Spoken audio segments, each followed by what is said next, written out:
Welcome alpha. கர்த்தராகிய இயேசு கிறிஸ்துவின் நாமத்தினாலே உங்களை வாழ்த்துகிறேன். இந்த 12வது உபாகமம் 28:12 இதை திருப்பி வாசிக்கிறேன், கேளுங்க.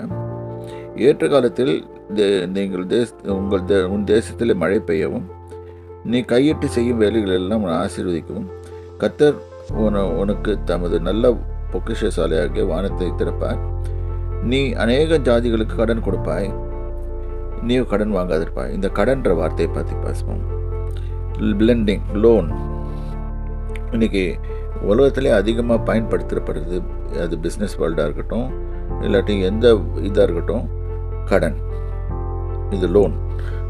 ஸோ இந்த லோன் லோன் ஏதாவது ஒரு ஃபார்மேட்டில் வரும்.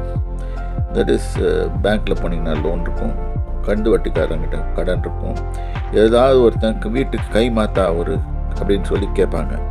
இது வேதத்தில் சொல்லுது, அன்பை தவிர்த்து வேறு எதுலேயும் கடன் வாங்காதிருப்பாய் என்று. அன்பில் மட்டும்தான் கடன்பட வேண்டும் என்று சொல்லப்பட்டிருக்கு. ஆனால் நம்ம அதை அன்பை தவிர்த்து வேறு எதுலேயும் கடன் வாங்காதிருப்பாய் என்று சொல்லப்பட்டிருக்குது. ஆகவே இந்த இடத்துல கடனை நம்ம பூஜிக்கிறோம், ஆசிக்கிறோம். இது ஒரு ஐடல், இது ஒரு அது மாதிரி விக்கிரகம் மாதிரி.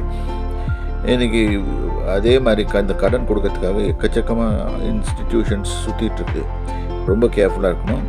ஆகவே தான் இந்த 10 வசனத்தில் எழுதியிருக்கார், நீயோ கடன் வாங்காதிருப்பாய் என்ற வார்த்தை உங்களுக்கு ஒழிக்கிறேன். மறுபடியும் சொல்கிறேன், கடன் வாங்காதுங்க, கடன் கொடுங்க, ஆனால் கடன் வாங்காதிருப்பாதீங்க. அன்பில் மட்டும் கடன் அதையும் கொடுங்க, அன்பை வாரி வழங்குங்க. கர்த்தர் உங்களை ஆசீர்வதிப்பார். கர்த்தருடைய நாமத்துக்கு ஸ்தோத்திரம்.